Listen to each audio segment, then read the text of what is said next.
இந்த மண் இது தான், பூஜை மண் இது தான், கேஷ் பாக்ஸ் மண் இது தான் அப்படின்றது குரு வச்சு எடுக்கணும்னா குருவுக்கு நீங்கள் தகவல் பண்ணிங்க. இதெல்லாம் சிம்பிளாக நீங்கள் பண்ணிக்கணும். குழந்தைகள் வந்து குரு, அந்த எந்த குழந்தைகளுக்கு நீங்கள் உணவு கொடுத்தாலும் குரு பிரீதி. இதுக்காக நீங்கள் இன்னொரு போகணும். அது தட்சிணாமூர்த்தி இதை போய் கும்பிடுறது ஒரு வகை சிலை வழிபாடு, இன்னொன்று உயிர் வகை வழிபாடு எடுக்கணும். இதுதான் நிறைய பேருக்கு புரியல. அதனால் சுக்கிரன் பிரீதி எடுக்கணுன்னா பெண்களுக்கு, சுமங்கலி பெண்களை நம்ம திருப்திப்படுத்தினாலே போதும். சுமங்கலி பெண்களுக்கு நம்ம திருப்திப்படுத்த தெரியல. அது நல்லா கொஞ்சம் இதுவாக இன்வால்மெண்ட்டாக பண்ணணும். அவங்களுக்கு சந்தோஷப்படுத்துகிற போல் பண்ணி பார்க்கணும். இது வந்து போன டைவெர்ட் ஆகி மாறிடும். அதனால் மறுபடியும் திருப்பி நம்ம ஆன்மீகத்துக்குள்ளேயே வரணும். நிறைய பேர் பேசுவாங்க, நான் மோசம் போயிட்டேன் அப்படின்னு சொல்லுவாங்க. அது என்ன அர்த்தம்னா அது தெரியணும் இல்லைங்களா? பாம்பன் சுவாமிகள் அது எழுதியிருக்காரு. மோசம் என்பது சமஸ்கிருத வார்த்தை, அது வேறு ஒன்றும் இல்லை. வடநாட்டினர் முருங்கை மரத்தை மோசம்னு சொல்லுவாங்களாம். முருங்கை மரத்தை பிடிச்சி இவன் தொங்கினான்னா கீழே விழுந்துருவான், முறிஞ்சு விழுந்துருவான். நான் மோசம் போயிட்டேன்னு சொன்னது அது தான் அப்படின்னு சொல்லி சாமி விளங்க கொடுப்பார். மோசம் என்கிற வார்த்தைக்கு அர்த்தம். இப்போ இதெல்லாம் நம்ம வந்து டிக்ஷனரியில் எழுதி கொண்டு வர வேண்டிய ஒரு விஷயம். இன்னொன்று கவனித்து பாருங்கள். நட்டக்கல்லே தெய்வம் என்று 4 புஷ்பம் சாத்தியே சுற்றி வந்து முனமன என்று சொல்லும் மந்திரம் ஏதடா நட்டகல்லும் பேசுமோ நாதன் உள்ளிருக்கையில் அப்படின்னு சித்தர் பாட்டில் வரும். இதை நாரா முருகவேல்ன்றவர் திருக்கோயில் பத்திரிகை அன்னை கொடுத்துருக்காரு. நட்டக்கல்லும் பேசும் ஓம்நாதன் உள்ளிருக்கையில். நட்டக்கல்லும் பேசுமோ, அதை நீ கொஞ்சம் பிரிச்சிங்கன்னா நட்டக்கல்லும் பேசும் ஓம்நாதன் உள்ளிருக்கையில் வரும். அதே போல் தான் இங்கே சர்க்குரு பாட்டு போடுவார். பாம்பன் சுவாமிகள் மயிலில் ஒரு பாட்டு வச்சுருப்பார். பொன்மயிர் கண்ணி மயிலில் ஒரு 40 பாட்டு வச்சுருப்பார்.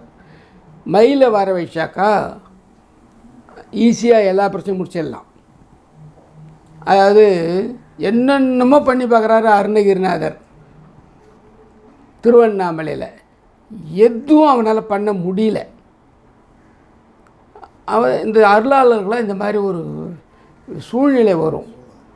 சம்பந்தாண்டான்னு நினைக்கிறேன். அவன் வந்து காளியை விட்டு சொல்லி, காளித்தாயே நீ எப்படியாவது, இவன் எப்படி மந்திரவாதி, அவன் என்ன பண்ணுறான், எப்படியாவது நீ வந்து முருகனை வரவிடாமல் பார்த்துக்கோ அப்படின்னு சொல்லிடுறான். அப்போது அந்த மாதிரி ஒரு சூழ்நிலை காளி என்ன பண்ணாங்க, முருகனை கையில் வச்சுக்கிட்டாங்க, குழந்தையாக்கி. முருகன் கையில் இருக்கார். அவருக்கு எல்லாம் முருகனும் காளியெல்லாம் ஒன்று தான். அந்த ரூபத்தில் அங்கே தனித்தனியாக நிற்கிறாங்க.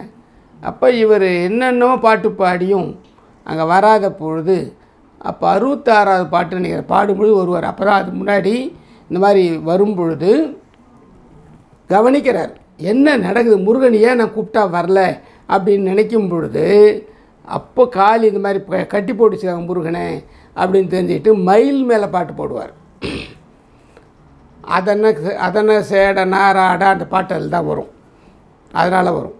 அந்த காளிகிட்டேருந்து மயில் முருகன் எட்டுன்னு வந்தோம்னா அப்போது முருகன் வர்றதுக்கு மயில் தேவைப்படுது.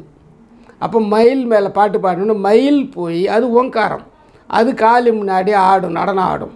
நடனம் ஆடின உடனே காளி என்ன பண்ணுறாங்க, இப்படி கை தட்டுறாங்க. அந்த தாளத்தை மயிலினுடைய நடனத்தை பார்த்து இப்படி ஆடுறாங்க, தட்டுறாங்க, தாளம் போடுறாங்க. அப்போ குழந்தை விட்டுடுறாங்க. அப்போ அந்த குழந்தை மயிலில் வந்து திருவண்ணாமலையில் வந்து கல் தூண் ஆண்டவர் அப்படின்னு இருக்குது, அந்த சரித்திரம் இருக்குது. அந்த கல் தூணில் முருகன் வர்றதும் இருக்குது. அந்த மாதிரி ஒரு சம்பவம், கல் தூணில் முருகனை வர வைச்ச ஒரு அதிசய சம்பவம், காளிகிட்டேருந்து அந்த சூழ்ச்சிகள்லேருந்து விடுவித்த சம்பவம், அது மயிலை வச்சு உச்சரிக்கும் பொழுது வருகிறது. இந்த சம்பவம் அதில் இருக்குது, அந்த வரலாறில் இருக்குது. 400 வருஷத்துக்குள்ள நடந்த சம்பவம். இந்த பாடெல்லாம் நீங்கள் கவனித்து பார்த்தீங்கன்னா, அது கொஞ்சம் தயவு செஞ்சு பார்த்தீங்கன்னா உங்களுக்கு வரும். இவர் என்ன பண்ணுவார், மயில் மேலே பாட்டு பாடியிருப்பார். 40 பாட்டு. பொன்மயில் கண்ணின்னு எழுதிடுவார். சொல்லறிய சின்மயமாய் சொல்ல உள்ள பூரணமாம் வல்லவனை நான் கூடி வாழ்வேனோ பொன்மையிலே இப்படி எழுதியிருப்பார். இதே சர்க்குரு வந்து பாடும் பொழுது அவெல்லாம் அப்போல்லாம் வந்து நல்லா சொல்லுவாங்க. நிறைய விளக்கம் நான் சொல்கிறதெல்லாம் அவங்ககிட்ட கேட்டதை தான் சொல்லின்னு இருக்கிறேன். சொல்லறிய பூரணமாய் சொல்லறிய அது வரும்பொழுது சொல்லறிய சொல்ல உள்ள பூரணமாய் வல்லவனை நான் சொல்லறிய சின்மயமாய் சொல்ல உள்ள பூரணமாம் வல்லவனை நான் கூடி வாழ்வேன் ஓ புண்மையிலே வாழ்வேனோ அப்படிங்கிறத ஒரு எழுத்து பிடிச்சாருன்னா வாழ்வேன் ஓ புண்மையிலே அப்படி பாடுவார். அவரெல்லாம் நாங்கள் அந்த வகுப்பில் உட்காந்துருக்கோம். 2வது சனிக்கிழமையில் உட்காருவோம். அந்த வகுப்பில் கொஞ்சம் தான் உட்காருவேன். நான் ஓரமாக உட்காந்துட்டு இருக்க ஆளு தான் அதிலலாம். அன்றைக்கு 91லலாம் அது சொல்ல வர அவர் நல்லா அழகாக வகுப்பு நடத்துவாங்க. அதில் அந்த மாதிரி பாடலை ஒரு எழுத்தை மாற்றினா அது இன்னொரு பொருள் அதில் வரும். நான் மீன்ஸ் என்ன சொல்ல வரேன்னா, தமிழில் பாம்பன் சுவாமிகள் சொன்ன 2வது பொருள் அப்படின்னு ஒன்று இருக்குது. அந்த 2வது பொருளை தான் நீங்கள் கவனிக்கணும். அதனால் இந்த பாடலை பாடினால் முருகன் வருகிறார் அப்படிங்கிறது அவங்க உள்ளத்தில் இருக்க முருகனை வெளியே எழுப்புறது தான். இதெல்லாம் நடந்த சம்பவங்கள். அதனால் நீங்கள் நிறைய நீங்கள் பண்ணணும் அப்படின்னும் பொழுது தவளை ஒன்று இருக்குது. இது வந்து ஒரு தாமரை குளத்தில் தாமரைப்பூ இருக்குது. அந்த குளத்தில் இருக்க தாமரைப்பூவில் தேன் இருக்குது. அந்த தேன் வந்து அதே குளத்தில் இருக்க தவளைக்கு தெரியாது. அதே குளத்தில் தவளை இருக்குது தண்ணியில், அதே குளத்தில் தாமரைப்பூ இருக்குது. ஆனால் தவளைக்கு தாமரைப்பூவில் இருக்க தேன் தெரியாது. எங்கேருந்தோ வரக்கூடிய தேனி தான் அந்த தேன் எடுத்து போகும். அதே போல் இந்த இறை விஷயங்கள் எல்லாம் எங்கிருந்தோ வரக்கூடிய அருளாளர்கள் தான் எடுப்பாங்களே தவிர உள்ளூர் பாவிகள் பேர். உள்ளூரில் இருக்கவங்க கிருபானந்த வாரியார் அடிக்கடி சொல்லுவார், உள்ளூர் பாவிகள்னு வரும். அவங்களால அந்த உள்ளே இருக்க அந்த உள்ளூரில் இருக்க இறைவனை எடுக்க முடியாது அப்படிங்கிறது ஒரு ரகசியம். இதில் பாம்பன் சாமி ஒரு பாட்டு எழுதுவார். உள்ளூர் சிவசுப்பிரமணிய சாதகம்னு ஒரு பாட்டு எழுதுவார். இது யாருக்குமே புரியாது. இப்போ ஏதோ திருவான்மையூர் பதிகம், திருப்போரூர் பதிகம், திருவெற்றியூர் பதிகம் இதெல்லாம் நமக்கு புரியும்.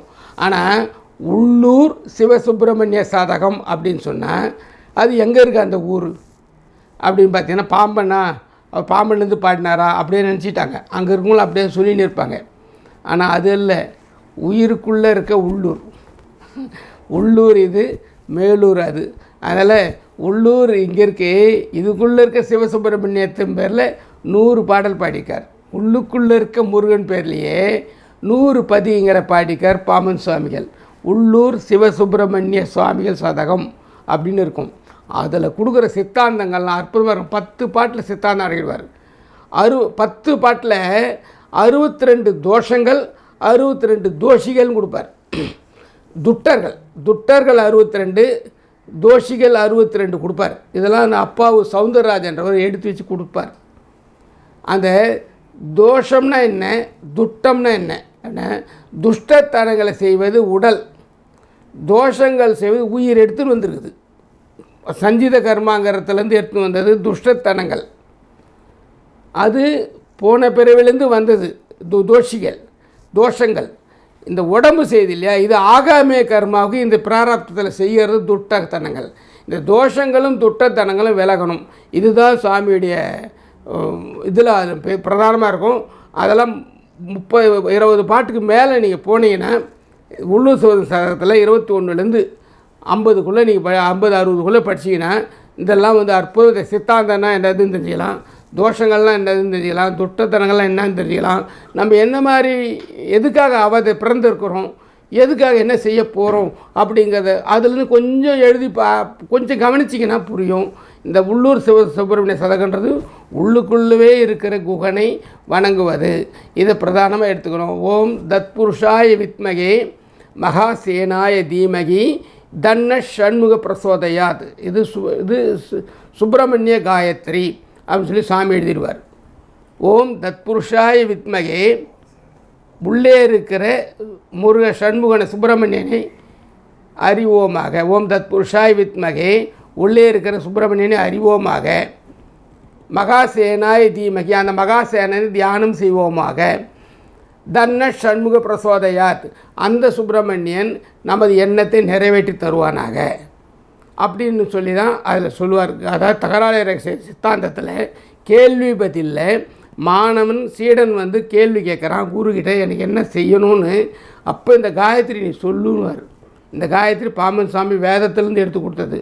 ஓம் தத் புருஷாய் வித்மகே மகாசேனாய தீமகி தன்ன ஷண்முக பிரசோதயாத் ஸ்ரீம் சரவண பவாய நமக. இப்படி சொல்லி பாருங்கள். நமக்கு தேவை பணம் தானே, நமக்கு தேவை பொருள் தானே, அந்த மதத்தோடு இது தூக்கி போட்டு பாருங்கள் எப்படி நடக்குதுன்னு பாருங்கள். நான் இதையும் பண்ணியிருக்கிறேன். சௌம் சரவண பவாய நமக்கு சொல்லுவேன். ஓம் தத் புருஷாய் வித்மகே மகாசேனாய தீமகி தன்ன ஷண்முக பிரசோதயாத் சௌம் சரவண பவாய நமக்கு. உடம்பு ஆரோக்கியம் வேணும். இந்த உள்ளத்தில் இருக்க இறைவனை இப்படி தியானிக்கும் பொழுது, அந்த மந்திரத்தை உச்சரிக்கும் பொழுது உள்ளத்தில் இருக்க இறைவன் நமக்கு அது பண்ணி கொடுத்தாகணும். இது சாமியோட வாக்கு. தகரால ரகசியத்தில்னு ஒன்று சொல்கிறேன், பரிபூர்ணானந்த போதத்தில் ஒன்று சொல்லியிருக்கிறேன். ரெண்டுத்தையும் நீங்கள் எடுத்தீங்கன்னா சாமி சித்தாந்தத்தையும் எடுத்துடுறீங்க. அப்போ நீங்கள் ஈஸியாக எந்த விதத்தில் உங்களுக்கு வெற்றி கிடைக்கணுமோ உங்கள் உடம்பில் இருக்க முருகப்பெருமான் உங்களுக்கு உடம்புக்கு தேவையானதை செஞ்சு இந்த பிறவியில் என்ன நடக்கணுமோ உங்களுக்கு அதை நடத்தி கொடுத்துருவார். இது நீங்கள் உங்களை உணரத்தான் முடியும். இது வந்து கண்டிப்பாக வெளியே சொல்ல முடியாது. இதுதான் இதில் இருக்கிற ரகசியங்கள். எல்லாருக்கும் வாழ்த்துக்கள். நல்ல மாதிரியாக வெற்றி பெறுங்க. இந்த இதில் இந்த தொடரில் இது முடியட்டும். நம்ம அடுத்த தொடரில் இன்னும் கொஞ்சம் நிறைய சொல்கிறதுக்கு சாமி அனுகிரகம் பண்ணுவார்.